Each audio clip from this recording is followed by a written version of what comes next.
다음 세대에게 주는 숙제.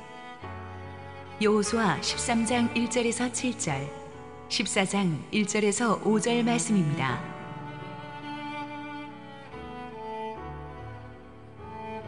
여호수아가 나이가 많아 늙음에 여호와께서 그에게 이르시되, 너는 나이가 많아 늙었고 얻을 땅이 매우 많이 남아있도다. 이 남은 땅은 이러하니 블레셋 사람의 모든 지역과 그술 족속의 모든 지역, 곧 애굽 앞 시올 시내에서부터 가나안 사람에게 속한 북쪽 에그론 경계까지와 블레셋 사람의 5 통치자들의 땅, 곧 가사 족속과 아스돗 족속과 아스글론 족속과 가드 족속과 에그론 족속과 또 남쪽 아위 족속의 땅과 또 가나안 족속의 모든 땅과 시돈 사람에게 속한 무하라와 아모리 족속의 경계 아베까지와 또 그발 족속의 땅과 해 뜨는 곳의 온 레바논, 곧 헤르몬 산 아래 바알갓에서부터 하맛에 들어가는 곳까지와 또 레바논에서부터 미스르봇 마임까지 산지의 모든 주민, 곧 모든 시돈 사람의 땅이라. 내가 그들을 이스라엘 자손 앞에서 쫓아내리니 너는 내가 명령한 대로 그 땅을 이스라엘에게 분배하여 기업이 되게 하되, 너는 이 땅을 9지파와 므낫세 반지파에게 나누어 기업이 되게 하라 하셨더라. 이것은 이스라엘 자손이 가나안 땅에서 받은 기업, 곧 제사장 엘르아살과 눈의 아들 여호수아와 이스라엘 자손 지파의 족장들이 분배한 것이니라. 여호와께서 모세에게 명령하신 대로 그들의 기업을 제비 뽑아 9지파와 반지파에게 주었으니, 이는 2지파와 반지파의 기업은 모세가 요단 저쪽에서 주었으며 레위 자손에게는 그들 가운데에서 기업을 주지 아니하였으니, 이는 요셉의 자손이 므낫세와 에브라임의 2지파가 되었음이라. 이 땅에서 레위 사람에게 아무 분깃도 주지 아니하고 다만 거주할 성읍들과 가축과 제산을 위한 목초지만 주었으니, 이스라엘 자손이 여호와께서 모세에게 명령하신 것과 같이 행하여 그 땅을 나누었더라. 할렐루야. 우리 하나님께 감사와 영광의 박수 올려드리겠습니다. 축복된 주일 예배에 오신 여러분 모두를 축복하고 환영합니다. 우리 함께 한번 기도하시고 하나님 말씀 보겠습니다. 주님 은혜 감사합니다. 오늘도 주께서 준비하신 은혜의 말씀이 기대가 됩니다. 부족한 종을 온전히 감추시고 오직 주님 홀로 영광 받으시옵소서. 예수님 이름으로 기도했습니다. 아멘. 사람에게 있어서 가장 중요한 것은 어쩌면 자신의 한계를 아는 것입니다. 인간은 조금만 힘을 가지면 자기가 무적이라고 생각합니다. 영원히 자기가 그 자리에 있을 거라고 생각합니다. 한계를 모르고 날뛰다가 자기도 망치고 그 주변 사람도 망하게 하는 사람들이 역사에 많았습니다. 하지만 아무리 위대한 인간도 능력의 한계가 있고 세월의 한계가 있습니다. 어떤 인간도 불사의 존재가 아니기 때문에 언젠가는 역사의 무대에서 내려와야만 합니다. 그래서 진정한 하나님의 사람은 아직 힘이 있을 때 자기가 없는 미래를 준비합니다. 은퇴하는 여호수아에게도 그 순간이 왔습니다.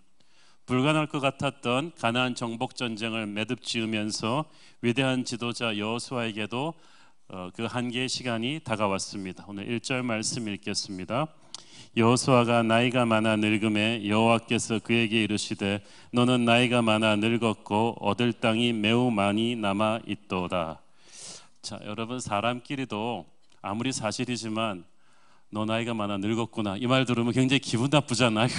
근데 하나님이 큐티 중에 갑자기 부르셔가지고 너 나이가 많아 늙었구나 그러면 얼마나 서럽겠어요. 아니, 내가 나이가 많아 늙은 거 나도 아는데 굳이 하나님이 그 말씀 하실 필요 뭐 있냐? 근데 하나님께서 이 말씀을 하시는 이유가 뭐겠습니까? 여호수아야, 이제 무대에서 너의 역할은 끝났다. 이제 네가 퇴장할 준비를 해야겠다는 뜻이죠. 누구나에게 찾아오는 순간이지만 이거 쉽지 않습니다. 내려오야 될 때는 어쩌면 올라가는 것보다 심정적으로 몇 배 더 힘듭니다. 돈을든 권력이든 놓는 것은 취하는 것보다 더 어려운 결정이죠. 이 당시 여호수아의 나이가 적어도 100세 가까이 되었을 것으로 추정되는데요. 실제로 여호수아가 세상을 떠나게 되는 나이는 110세로 기록되어 있습니다. 그러니까 하나님께서는 여호수아가 세상을 떠나기 10여 년 전부터 아직 그의 체력과 판단력이 남아 있을 때 그가 없는 이스라엘의 미래를 준비하는 작업을 여호수아에게 주셨습니다. 그것은 그토록 힘들여 차지한 그 광활한 가나안 땅을 12지파에게 공평하게 분배하는 일이었습니다. 지난번 본문 11장 23절을 보면 가나안 정복 전쟁의 마무리에 그 땅에 전쟁이 그쳤더라고 되어 있죠. 그리고 우리는 그 말이 가나안 땅 구석구석이 완벽하게 다 정복된 것은 아니라고 말씀드렸습니다. 가나안 7년의 치열한 정복 전쟁을 통해 하나님께서 가나안의 모든 정규군을 괴멸시키시고 가나안 땅에 대한 주도권을 이스라엘에게 주셨음을 말합니다.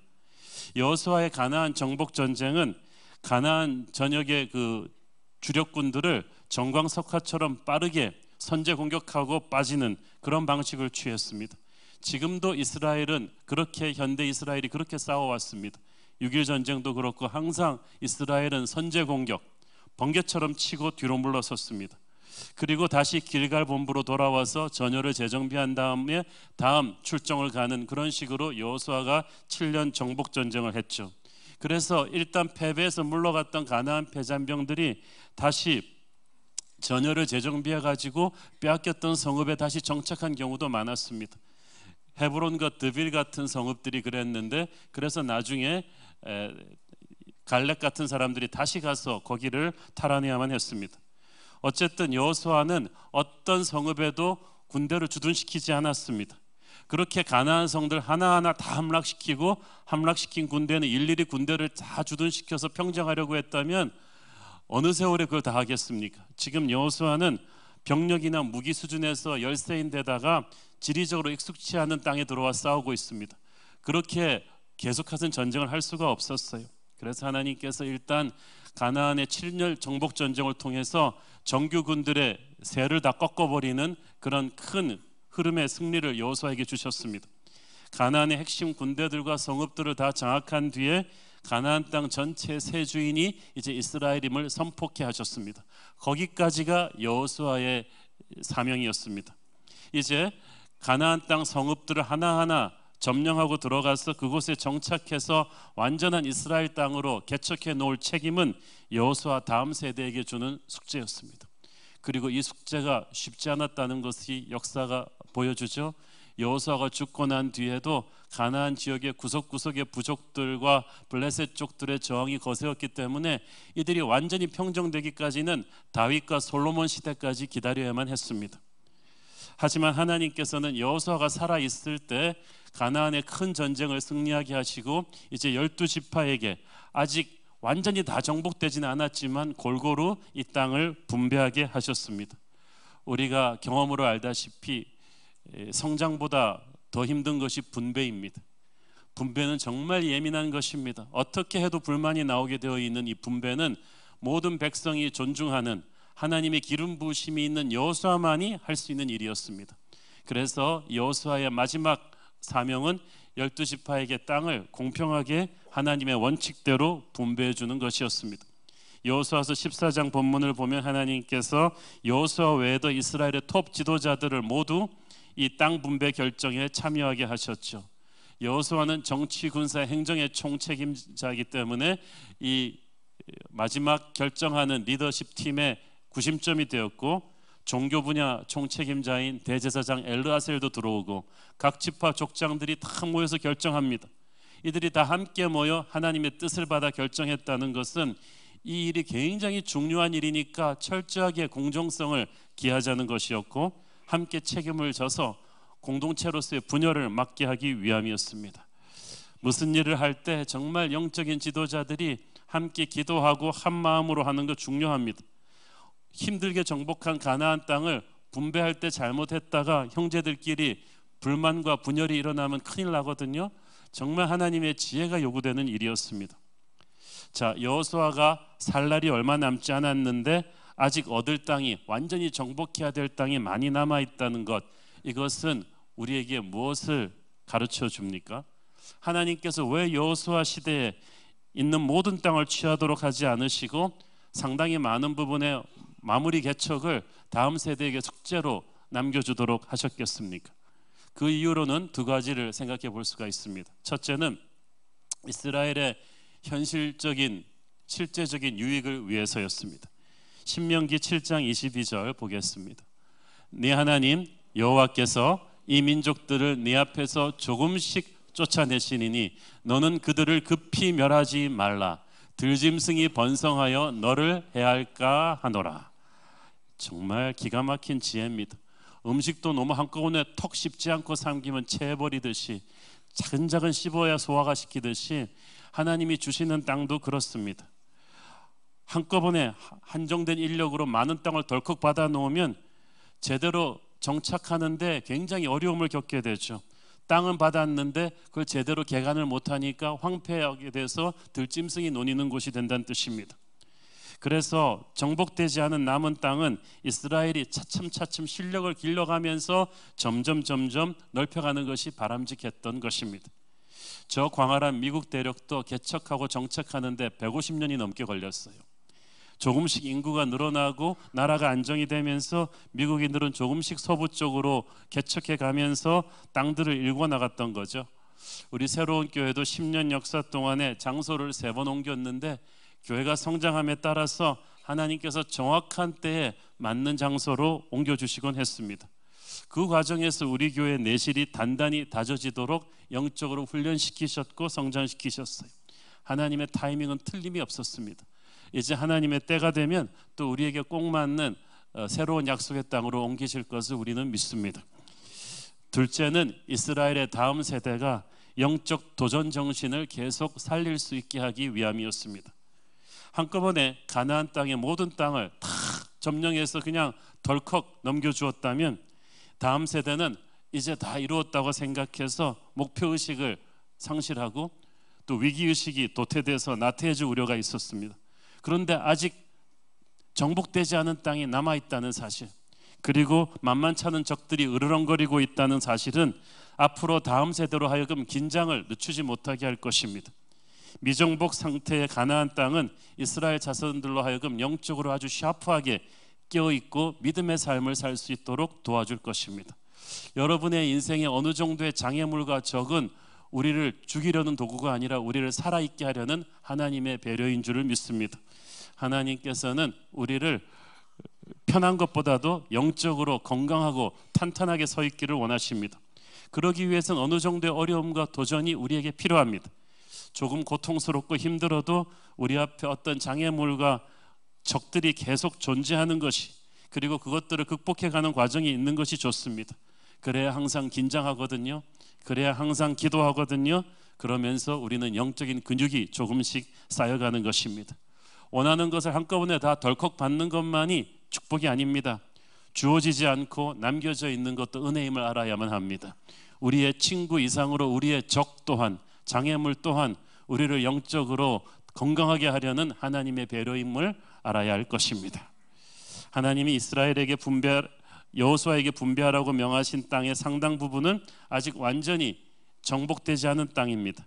아직 정복되지 않은 땅까지 기업으로 미리 분배했다는 것은 상당히 깊은 하나님의 뜻이 숨어 있죠. 그것은 여호수아 다음 세대에게 하나님의 약속을 의심하지 말라는 믿음의 요구였습니다. 그 좋은 땅을 더러운 삶으로 타락시키고 있는 가나안 민족을 하나님께서 쫓아내 주겠다는 약속이 여호수아서에선 계속 강조되고 있죠. 여호수아는 이제 그 약속을 믿고 가나안 정복 전쟁을 치렀는데 이제 여호수아의 후손들도 그 약속을 믿어야만 했습니다.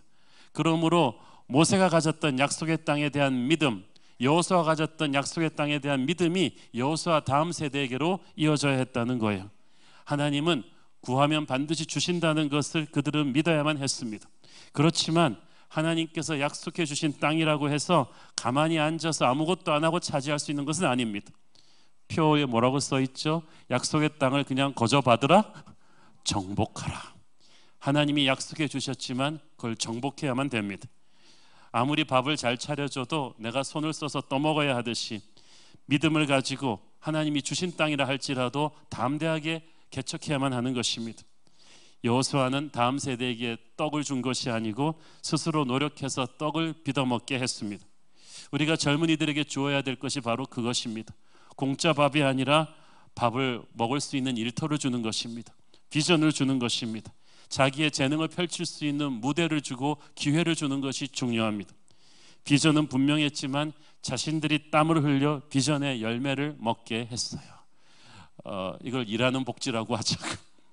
저는 많은 돈 있는 분들이 정말 돈으로 자녀 교육하다가 아이들 인생 망치는 것을 너무나 많이 보았습니다.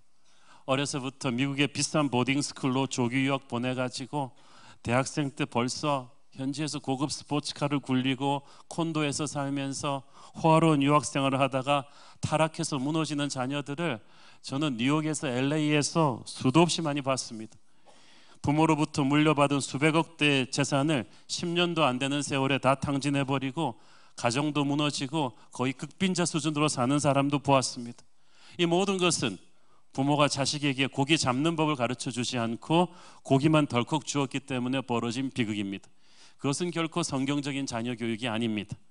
그래서 오늘날 많은 지혜로운 부자들이 자식 유산 안 물려주기 운동을 벌이는 것은 참 존중할 만한 일입니다. 여러분도 아이들에게 유산을 물려주지 말고 믿음을 물려주기를 바랍니다. 자신의 힘으로 땀 흘려보지 않은 사람에게 주어지는 돈은 그를 망치는 독이 될 것입니다. 누가복음 15장에 돌아온 탕자의 비극이 그것 아닙니까? 자기 힘으로 한 번도 돈 벌어보지 않은 탕자에게 그 많은 아버지의 재산은 타국에 가서 흥청망청하면서 탕진해버리는 그런 것이었습니다. 돈이 떨어지고 나니까 무능력한 그에게 있어서 인생은 비극이었습니다. 여호수아서를 통해서 하나님은 우리에게 이 물질 만능주의 시대를 사는 우리에게 정신 차리고 다음 세대를 제대로 교육해야 할 것을 가르쳐 주십니다. 우리는 다음 세대에게 그들이 인생을 걸고 추구할 수 있는 거룩한 하나님의 꿈을 상기시켜 줘야만 합니다. 그걸 위해서 자기들이 직접 실패도 해보고 고생도 해보고 정직한 땀을 흘릴 수 있도록 도와줘야만 합니다. 이를 위해서 다음 세대가 직접 하나님을 만나고 성령의 체험을 하고 하나님 안에서 거룩한 비전을 이루어 나갈 수 있도록 옆에서 격려하는 거룩한 치어리더가 되는 것, 저는 그것이 믿음의 부모의 사명이라고 믿습니다. 아멘 소리가 작아요. 땅 분배할 때 중요한 원칙이 있는데 그것은 각자 감당할 수 있을 만큼만 분배하라는 것입니다. 민수기 26장 52절 54절 보겠습니다. 여호와께서 모세에게 말씀하여 이르시되 이 명수대로 땅을 나누어 주어 기업을 삼게 하라. 수가 많은 자에게는 기업을 많이 줄 것이요 수가 적은 자에게는 기업을 적게 줄 것이니 그들이 계수된 수대로 각기 기업을 주되. 자 보세요. 상식적으로 인구 분포에 따라서 받을 땅의 면적을 고려한 거예요. 그래서 가장 인구가 많은 유다 지파가 가장 넓은 땅을 받죠. 우리는 이 넓은 땅을 단순히 특권으로만 해석할 일이 아닙니다. 땅이 넓다는 것은 그만큼 열심히 일해서 갖고 와야 된다는 뜻이고 그만큼 적으로부터 지켜야 될 이 스페이스가 넓어진다는 뜻입니다. 그런데 사람들이 이런 책임을 생각하지도 않고 넓은 땅만 원해요. 특권을 원하지 책임을 지려고 하지 않아요. 예수님께서는 많이 받은 자에게는 많이 요구할 것이라고 하셨습니다. 특권이 크면 책임도 크죠. 그 당시 이스라엘의 세금 제도를 보면 땅 면적이 넓은 자에게는 더 많은 세금을 요구했습니다. 오늘날 서구의 그 세금 시스템이나 사회보장 제도도 다 여기서 기인한 것입니다. 여러분, 남보다 많은 돈을 가졌다고 더 많은 건강과 재능을 받았다고 자랑할 일이 아닙니다. 여러분에게 거시는 하나님의 기대가 더 큽니다. 겸손해야만 됩니다. 하나님은 남보다 더 많은 축복으로 여러분이 더 큰 무게에 헌신을 하기를 기대하실 것입니다. 어느 지혜로운 하나님의 사람에게 누가 물었습니다. 선생님, 사람이 어느 정도 돈을 가지는 것이 좋습니까? 그분이 대답했습니다. 그 사람의 인격의 무게만큼 돈을 가지는 것이 좋습니다. 여러분의 인격의 무게를 넘어서는 돈을 갖게 되면 그 돈이 우리를 망칠 것입니다. 이스라엘 사람들이 받은 땅의 넓이도 그것입니다. 땅은, 기업은 자신의 인격과 실력의 무게만큼 받는 것이 좋습니다. 인구수대로 땅을 배분했다는 것은 주신 능력만큼 하나님께서 일을 맡기신다는 뜻이에요. 하나님이 내게 70의 능력을 주셨다면 100을 기대하진 않으실 것입니다. 반대로 100을 주셨는데 70밖에 내가 드리지 못한다면 그건 직무유기죠. 훗날에 정말 넓은 땅을 받아놓고 제대로 그 땅을 가꾸고 지키지 못해서 그 땅을 잃어버린, 그리고 그 땅에서 쫓겨난 지파들이 많습니다. 그러므로 하나님께 기업을 받을 때 우리는 무거운 책임감을 느껴야만 합니다. 하나님께서 훗날 반드시 물어보실 것입니다. 내가 너에게 준 기업을 얼마나 신실하게 잘 경영했는가?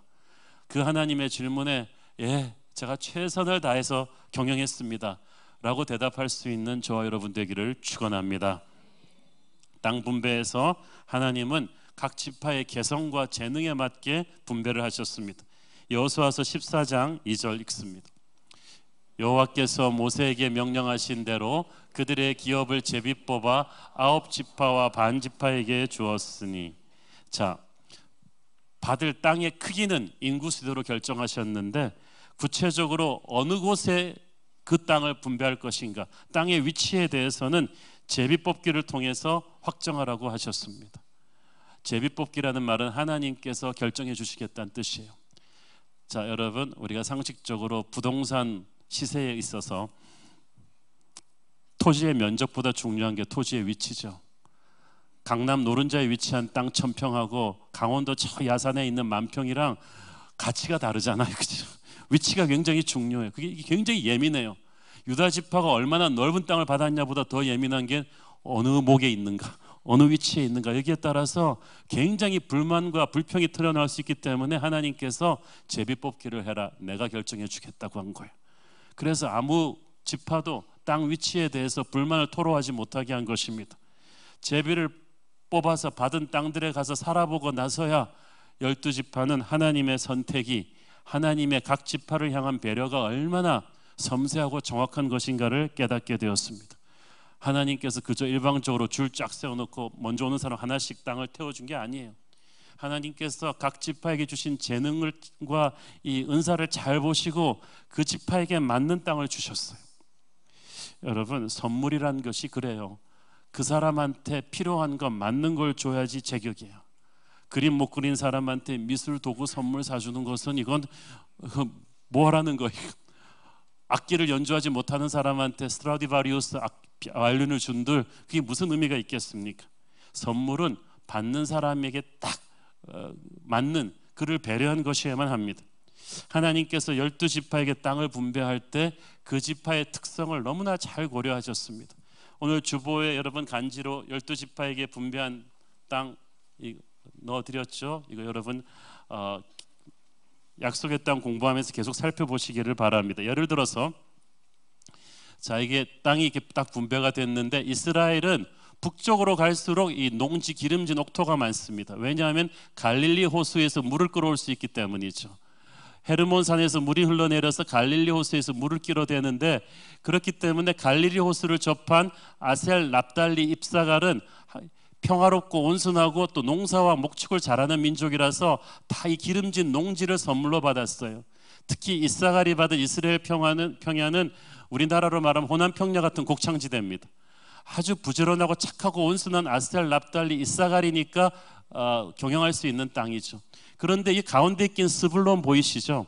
스불론은 우리나라로 말하면 개성상인 같은 뛰어난 상인들이 많은 지파예요. 그래서 스불론은 이 주변에 둘러싼 아셀, 납달리, 이사갈의 이 농산물과 여러 생산되는 물품들을 활용해 가지고 이쪽으로는 지중해, 이쪽으로는 갈릴리 호수, 요단강으로 가는 천혜의 교통의 요지를 이용해 가지고 엄청난 비즈니스를 합니다.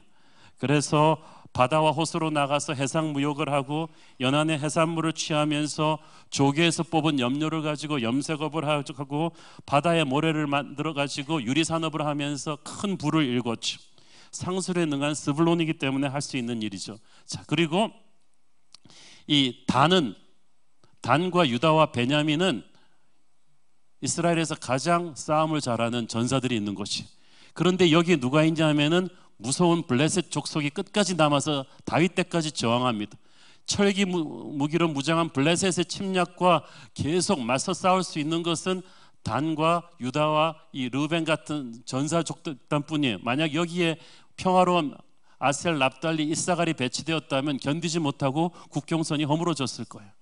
다는 인구가 많은데 주 면적은 작아요. 왜냐하면은 하나님이 개척의 사명을 줘가지고 저 북쪽까지 가가지고 단 지파가 땅을 개척합니다. 이 단 지파가 전사들이 많아요. 유명한 삼손도 이 단 지파에서 나오죠. 그런데 이렇게 단 지파 같이 피가 끓는 전사 집단을 이렇게 좋은 농토로 주면 뭐 하겠어요? 농토에서 막 전투 연습하고 이러면은 황폐해지겠죠. 그래서 하나님께서 이 12지파를 배치하실 때 전부 다 이 각 지파의 특성을 정확하게 배려해서 배치해 주셨습니다. 여러분, 하나님이 우리에게 주신 땅을 남과 비교할 게 아니에요. 내게 맞는 옷을 주셨어요.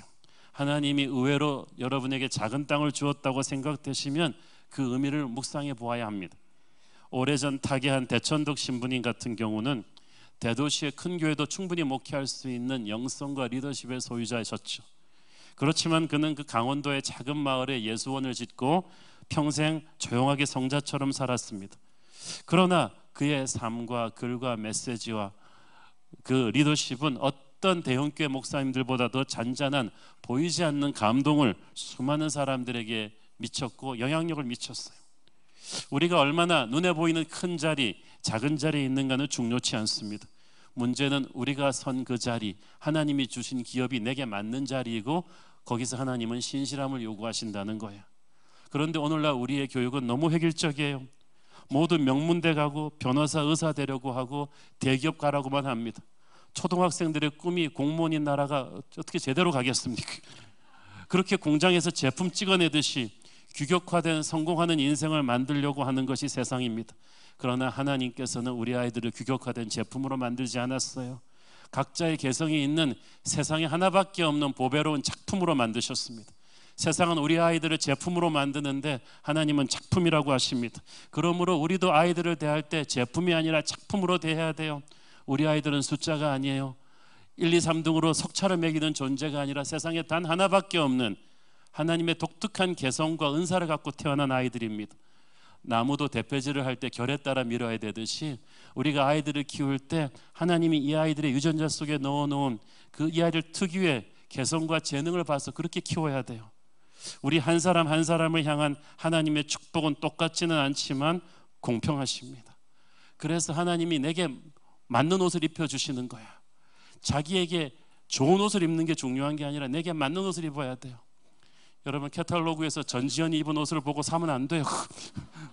그걸 입어보고 나서 화가 나고 막 반품하겠다. 옷이 잘못된 게 아니라 내게 맞지 않는 옷이에요. 하나님께서는 좋은 옷이 아니라 내게 맞는 옷을 갖추어 주십니다. 그러므로 우리는 괜히 남을 질투하고 자기에게 주어진 것을 불만족해서 투덜대지 말아야 돼요. 옆집 애들 보면서 우리 애들은 왜 저렇게 못 컸을까? 여러분, 그 집 애가 여러분한테 컸으면 그렇게 크지 않아요. 우리 남편은 왜 옆집 남편만큼 안 될까? 여러분이랑 결혼했으면 그 남편이 저렇게 안 돼요. 여러분한테 맞는 최고의 배우자를 주셨다고 믿으십시오. 여러분한테 맞는 최고의 걸 주신 거예요. 자기에게 주신 것을 감사하세요. 하나님은 보배로우신 분이세요. 우리 모두를 똑같이 만들지 않아서. 교회도 그렇습니다. 각 교회가 가진 사명이 달라요. 그래서 여러분 새가족 코스에서 다 배우셨죠? 절대 이전 교회와 새로운 교회를 비교하지 마세요. 왜 우리 교회는 그런 교회처럼 안 합니까? 그럼 그런 교회로 가세요. 여러분은 새로운 교회 오셨어요. 새로운 교회에게 주신 사명은 지구촌 교회에게 주신 사명, 온누리교회 주신 사명, 다른 교회 주신 사명과는 또 다른 거예요. 우리는 우리에게 맞는 옷이 있어요. 그것을 하나님께서는 신실함을 원하십니다.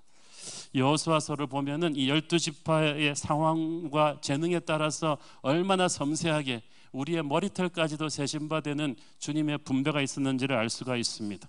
하나님은 내게 가장 맞는 맞춤형 축복을 예비하신다. 실수가 없으시다. 그것을 믿고 감사하며 살아가는 여러분 되기를 축원합니다. 또 한 가지 중요한 게 있어요. 레위인들을 향한 분배는 또 다른 원칙이 있었습니다. 14장 4절 읽습니다. 이는 요셉의 자손이 므낫세와 에브라임의 두 지파가 되었음이라. 이 땅에서 레위 사람에게 아무 분깃도 주지 아니하고 다만 거주할 성읍들과 가축과 재산을 위한 목초지만 주었으니. 레위인에게는 특정한 땅을 기업으로 주지 않았습니다. 레위인은 아시다시피 이스라엘의 예배와 제사를 관장하는 오늘날의 교역자와 우리 간사님들, 예배를 섬기는 분들이에요. 이들에게는 아무 기업도 주지 않았어요. 왜냐하면 이들이 세상 기업을 경영하느라고 하나님의 일을 하는 데서 분산되어서는 안 된다는 뜻이에요. 그래가지고 12지파의 11조를 하나님께 내게 해서 하나님께서 레위인들을 먹이셨습니다. 레위 지파들은 다른 지파들처럼 농사하고 장사하면서 재산을 불리는데 에너지를 소진하지 말라는 거예요. 그들이 특권층이서라가 아니라 하나님을 예배하고 민족을 영적으로 이끄는 그 일이 너무나 소중하기 때문에 너희들의 어떤 이 레위인들만은 풀타임으로 이 일을 해야 된다는 거예요. 그러면서 여호수아서 21장에 보면 하나님께서는 레위 지파를 가나안 땅 전역에 흩어져서 살게 하셨어요. 12지파 마을마다 레위인들이 있었어요. 그것은 무슨 뜻입니까? 영적 제사장들인 레위인들과 너희들이 항상 연계해서 살아야 된다는 거예요. 중요한 결정을 할 때 하나님의 사람들의 기도를 받고 하라는 거예요. 그들의 영적인 조언을 듣고 하라는 거예요. 그들과 함께 예배하면서 살아가라는 거예요. 오늘날도 그렇습니다. 여러분은 세상의 직장이나 가정에서 교회와 동떨어져서 살아서는 안 돼요. 하나님의 사람들과 함께 섞여 살아야 합니다. 중요한 결정을 할 때 기도를 하고 영적인 자문을 구하고 그렇게 함께 하나님의 숨결과 호흡하면서 살아가라는 것이 레위인들을 곳곳에 숨겨두신 하나님의 배려였습니다. 여러분이 어디에 살든 하나님의 사람과 가까이 하면서 살기를 축원합니다. 또 한 가지 주목할 것, 서로 도와주고 배려하라는 것입니다. 예를 들어서 여호수아서 19장 9절을 보십시오. 시므온 자손의 이 기업은 유다 자손의 기업 중에서 취하였으니 이는 유다 자손의 분깃이 자기들에게 너무 많음으로 시므온 자손이 자기의 기업을 그들의 기업 중에서 받음이었더라. 자, 여러분 지도 다시 보면서 말씀드릴게요. 아까 유다가 가장 큰 땅을 받았다고 했죠. 그런데 이 시므온 땅이 원래 유다 땅이었어요. 근데 유다 지파가 나눠준 거예요.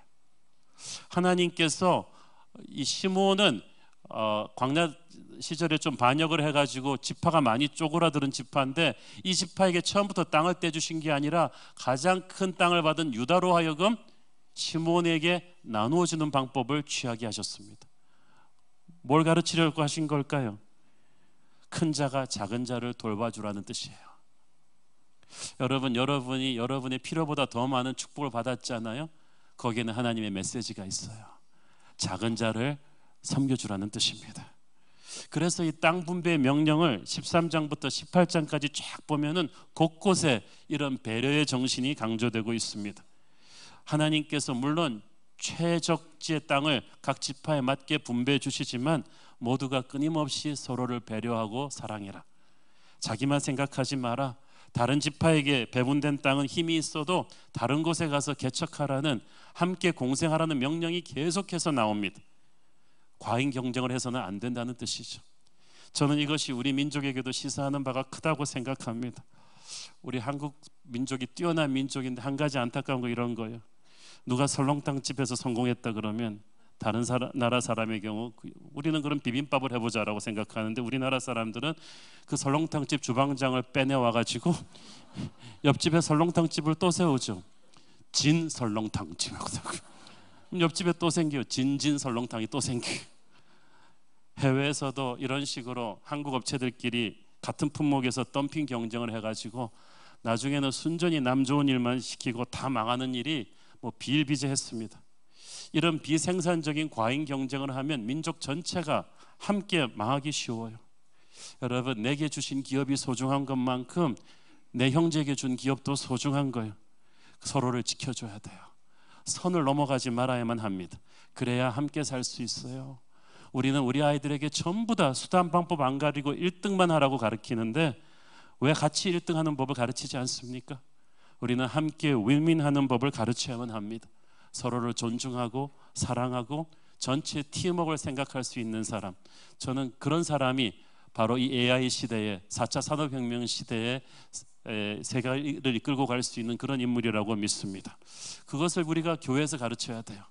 하나님 말씀 안에 그게 들어있습니다. 고린도전서 12장 24절 25절 보십시오. 우리의 아름다운 지체는 그럴 필요가 없느니라. 오직 하나님이 몸을 고르게 하여 부족한 지체에게 귀중함을 더하사 몸 가운데서 분쟁이 없고 오직 여러 지체가 서로 같이 돌보게 하셨느니라. 하나님이 직접 돌보시는 게 아니라 여러 지체를 통해서 서로를 돌보게 하셨느니라. 마지막으로 여호수아는 희생하는 리더십의 모범을 몸으로 보여줍니다. 19장 49절을 읽겠습니다. 이스라엘 자손이 그들의 경계를 따라서 기업의 땅 나누기를 마치고 자기들 중에서 눈의 아들 여호수아에게 기업을 주었으니, 가만히 보니까 최고 지도자 여호수아가 제일 마지막으로 땅 분배를 받습니다. 이게 우리 정서에 조금 충격이죠. 우리는 어른이 숟갈 뜨기 전에는 숟갈을 들지 않는 장유유서의 문화인데, 히브리 문화도 그런 것 같은데 최고 지도자 여호수아가 가장 늦게 땅을 분배받습니다. 스스로 그렇게 선택한 거예요. 거기다가 여호수아가 분배받은 땅이 여기가 또 기가 막힌 곳입니다. 여호수아서 19장 50절, 곧 여호와의 명령대로 여호수아가 요구한 성읍 에브라임 산지 딥낫세라를 주매 여호수아가 그 성읍을 건설하고 거기 거주하였더라. 딥낫세라는 산지라 그랬죠. 여호수아가 요구하기 전까지는 존재도 알려지지 않은 완전히 시골 깡촌의 이름 없는 산지입니다. 사람이 거주할 수도 없는 황무한 상태였기 때문에 바닥부터 새로 일궈야 됐던 그런 곳이야. 그런 땅을 최고 지도자 여호수아가 스스로 선택했다는 것입니다. 여러분, 약속의 땅 7년 정복 전쟁의 영웅 여호수아가 가장 기름진 이스라엘 평야를 가진들 누가 뭐라 그러겠습니까? 그런데 여호수아가 가장 마지막에 자기도 가서 개척해야 되는 그 땅을 선택합니다. 그는 이스라엘에게 리더란 어떤 자세로 살아야 되는지를 몸으로 보여준 것입니다. 그는 예수님처럼 하늘 영광을 버리고 땅으로 추락했던 바로 그 내려놓음의 리더십의 진수를 우리 모두에게 보여주었습니다. 여호수아가 딱 딥낫세라를 분배받는 것을 보니까 좀 불평불만이 있던 지파들도 끽소리도 못했어요. 야, 여호수아 어르신도 저 땅을 받는구나, 가서 개척하시는구나. 이것이 바로 영적인 리더십의 권위라고 믿습니다. 여호수아가 이렇게 놓은 이 승리를 기반으로 이제 다음 세대들은 각자 주어진 땅을 개척해서 나가는 숙제가 있었어요. 여호수아는 예수님을 상징하는 인물이죠. 신약 시대에 예수님이 이루어 놓으신 갈보리 십자가의 승리를 기반으로 해서 이제 12제자와 사도 바울이 나가서 로마 제국 전체에 복음을 전파하지 않습니까? 곳곳에 교회를 심지 않습니까? 예수님 자신이 직접 하실 수도 있었지만 제자들로 하여금 주님보다 더 큰 일을 할 수 있도록 주님은 시석을 놓아주셨어요. 저는 우리 교회 다음 세대가, 우리 기성세대가 이루어낼 부흥의 몇 배를 이루어줄 것을 기대하고 있습니다. 그렇게 선포해왔고 그렇게 기도하고 있습니다. 통일 한국 시대 한국 교회를, 그래서 민족 복음화를 완성하고 세계 복음화의 주역으로 가장 많은 선교사를 내보낼 한국 교회의 꿈은 우리 세대에서 이룰 수 없습니다. 우리 뉴젠 다음 세대가 이룰 것입니다. 이를 위해서 우리는 그들이 그런 위대한 비전을 감당할 수 있도록 좋은 믿음의 밑거름이 되어줘야 할 것입니다. 하나님께서는 우리의 다음 세대를 스포일된, 그냥 공것을 바라면서 고생도 안 하고 무책임하게 재산을 탕진하는 그런 다음 세대로 키우기를 원치 않으십니다. 우리는 다음 세대에게 고기를 주는 사람들이 아니라 고기를 잡는 법을 가르쳐야 될 부모들입니다.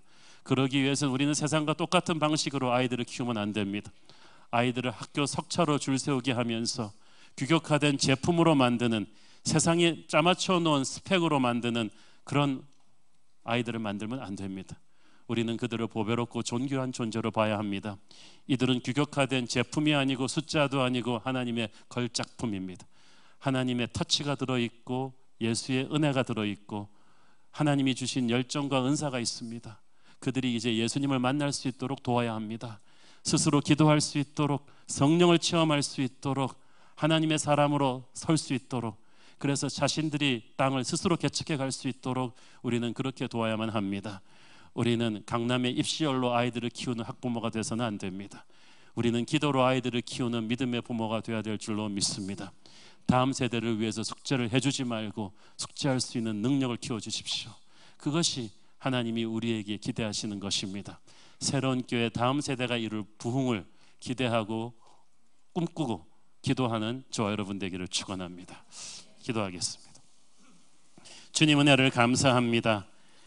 정복 전쟁이 끝난 뒤 다음 세대에게 주는 엄청난 숙제, 하나님 우리가 보았습니다. 하나님 우리도 다음 세대를 위해서 숙제를 남겨주고 믿음의 디딤돌이 되어주는 이 시대의 여호수아처럼 살게 하여 주옵소서. 예수님 이름으로 기도했습니다. 아멘.